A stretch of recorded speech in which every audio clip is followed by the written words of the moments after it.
Já ouviu falar de hiperhidrose? Se não, vai ficar absolutamente esclarecido com a doutora Ana Silva Guerra, que é cirurgiã plástica. Olá, doutora, muito boa tarde, bem-vinda. E que nos vai explicar o que é este. Isto não é uma palavra simples. Hiperhidrose. É o quê, doutora? A hiperidrose é o suor em excesso. Uma pessoa, em vez de transpirar... O normal? O normal, ou seja, de acordo com aquilo que estamos a fazer, transpira excessivamente. Em qualquer situação? Em qualquer situação, de uma forma descontrolada. Pronto. Uma forma descontrolada exemplo, e nem sempre adaptada até à temperatura. Pode ter exatamente, um fresco. porque o suor serve para quê? Sobretudo para a termorregulação, ou seja, para regular a nossa temperatura corporal. Quando temos calor, transpiramos. Quando temos frio, à partida não. Na hiperidrose, isto está tudo desregulado, ou seja, independentemente de estar frio, calor, a pessoa transpira e não consegue controlar. Muitas vezes as pessoas pensam, se ele se acalmasse, se calhar transpirava menos. Não é bem assim. Se não fosse tão nervoso... Mas não é bem assim. Não tem nada a ver com isso? Não.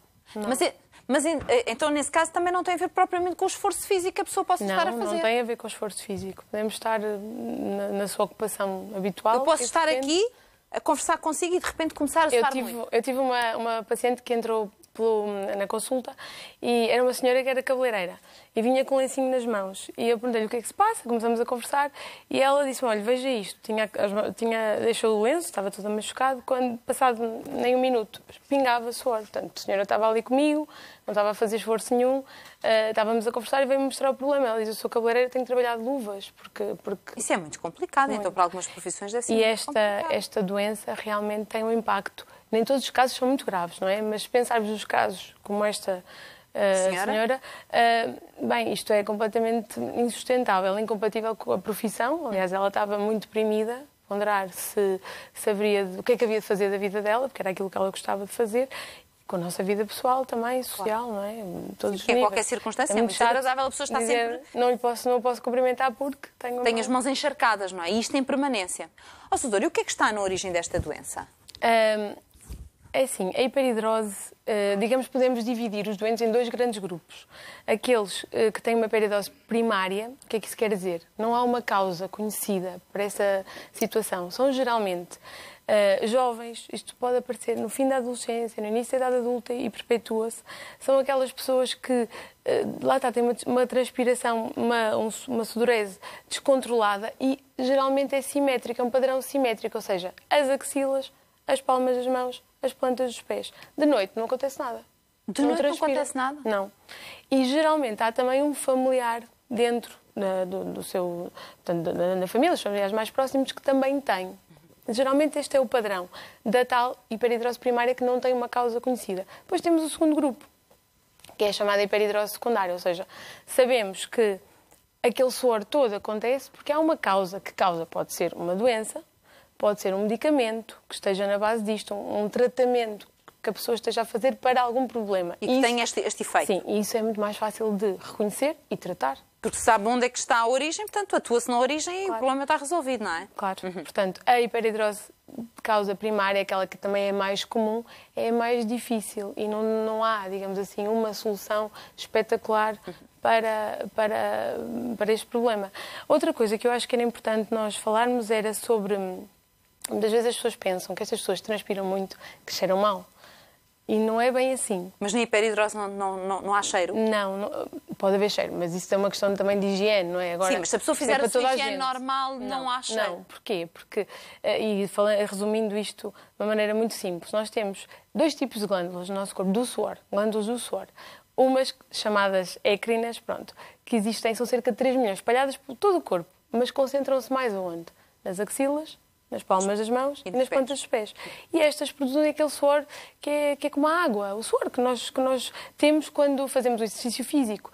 Água transparente, salgado, não tem cheiro, ensopa a camisola quando fazemos desporto. E depois temos outras glândulas, chamadas glândulas apócrinas, têm assim um nome engraçado, que estão localizadas em sítios estratégicos, que é a zona axilar também, a genital e ali junto à areola e ao mamilo. E essas sim produzem um suor assim um bocadinho mais viscoso, que depois de ser metabolizado ou degradado pelas nossas bactérias, pelas bactérias da nossa pele, cheira mal. Quando falamos destas pessoas, assim, ou seja, dos jovens na fase da adolescência, isto não é qualquer coisa que possa retrair com o passar da idade? mesmo sem tratamento, ou não? Não, normalmente quando surge, persiste ao longo da idade Ao longo da adulta. vida. Por isso é que é importante perceber que há formas para minimizar e eventualmente tratar. Há formas, e dependendo da gravidade, nós podemos ter tratamentos mais simples, que se fazem em casa, e que resultam, e a pessoa anda tranquila, ou termos situações mais graves que precisam de uma intervenção diferente. Então, por exemplo, se nós pensarmos nas três, axilas, palmas das mãos, pontas dos pés, nós temos os produtos antitranspirantes, que começam com uma concentração mais baixinha e depois vai-se aumentando. Aplicam-se diariamente, é chato, tem que se aplicar todos os dias, mas resolve. Melhora, pelo menos a pessoa consegue ter o seu Consegue dia... colocar também nas mãos? Consegue. É um produto que se coloca nas mãos, nas pontas dos pés e também... E que diminui? Diminui. Nos casos leves é suficiente. Tem que se aplicar todos os dias, ou seja, não resolve permanentemente, mas diariamente, controla. se funciona, já é bom, não é? Se controla... Às vezes, com o passar do tempo, pode causar alguma irritação cutânea, por isso é que temos de ter sempre um plano B. Pronto. Nas mãos e nos pés é um tratamento com uma corrente elétrica. A iontofrese com uma corrente elétrica que se aplica e vai ali inibir as glândulas. As glândulas ficam adormecidas. Isso já é a segunda alternativa. A segunda alternativa para as mãos e para os pés. Os antitranspirantes, depois vamos para estas correntes elétricas. Nos casos não muito graves. Na axila, o que é que nós costumamos fazer? A toxina botulínica, o chamado Botox, que não serve só para corrigir rugas, serve para ajudar também nesta parte. O Botox a toxina, para isso? Sim. A toxina, quando é aplicada de uma maneira específica, tem que ser uma dose certa e com um intervalo entre as piquinhas, são picas, não há outra forma, melhora bastante e podemos ter assim longos meses sem aquela transpiração excessiva. Doutora, mas isso quer dizer que essa não é hormona... permanente. Sim, mas essa hormona, quando diz que é injetado, é diretamente, por exemplo, nas axilas? É na pele. Na pele, porque as glândulas estão na pele. Sim. Mas é aí e é necessário fazer o quê? Muitas picadas? São algumas. Coloca-se um creme, basta um creme anestésico. Para não dor? Incrivelmente não é muito doloroso. As pessoas toleram bem. Primeiro, não podemos esquecer que estas pessoas estão muito motivadas. Querem livrar-se daquele suor de por onde der. Portanto, toleram perfeitamente. Fazemos as nossas marcações, portanto, com uma certa distância umas das outras e depois injetamos a toxina. E normalmente os resultados são imediatos? São bons.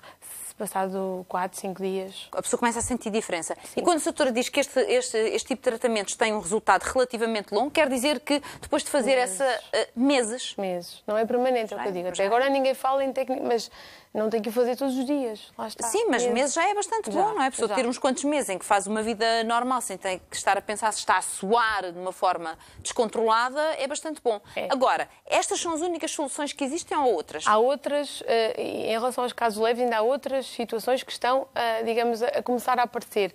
Os lasers, os ultrassons, a lesão, digamos assim, a destruição das glândulazinhas com o calor, com as micro-ondas, mas isto tudo ainda está em curso, digamos assim. Está no início. Precisa de tempo. E depois, para os casos graves, falamos da cirurgia. Na cirurgia, nós temos duas alternativas, digamos assim, que é fácil nós percebermos. Se as glândulas estão na pele, estão ali logo por baixo da camada. A pele tem duas camadas. A mais superficial, que nós vemos, depois outra logo abaixo, que é assim mais esbranquiçada. Onde estão as glândulas? Se as glândulas estão ali na pele, nós podemos destruí-las com agredinho da pele por dentro. Fazemos um pequeno orifício e com uma cânula, por exemplo, com a cânula da lipoaspiração, podemos estragar ou destruir aquelas células de forma a que seja permanente. Mas aquelas glândulazinhas. Desculpa a minha pergunta muito ignorante. Não. Mas isso depois não é prejudicial? Ou seja, se nos destrói parte dessas... Nós não vamos precisar delas? Não. O ar da doutora, não, isso não havia mais, não. Quer dizer, nós não nos podemos Nós precisamos, não precisamos é de ficar em tanta quantidade. Neste caso, mas não é possível destruir parte e deixar outras, não é? Que elas depois podem secretar a mais, produzir a mais para compensar. Mas nós não temos sempre que ter alguma quantidade... Nós temos outras glândulas. Mas que garantem esta função do suor? Não. Estas podemos destruí-las. E não há mal nenhum? Não há mal nenhum. O que acontece é que com a cirurgia pode haver... Sempre que há uma intervenção cirúrgica fica uma marca, uma cicatriz, não é? Que há de ser pequenina. E depois pode haver sempre, digamos, os efeitos menos bons, secundários. Alguma retração, alguma cicatriz que fique. Aquela pele pode ficar um bocadinho mais endurecida. Mas quer dizer, pondo na balança...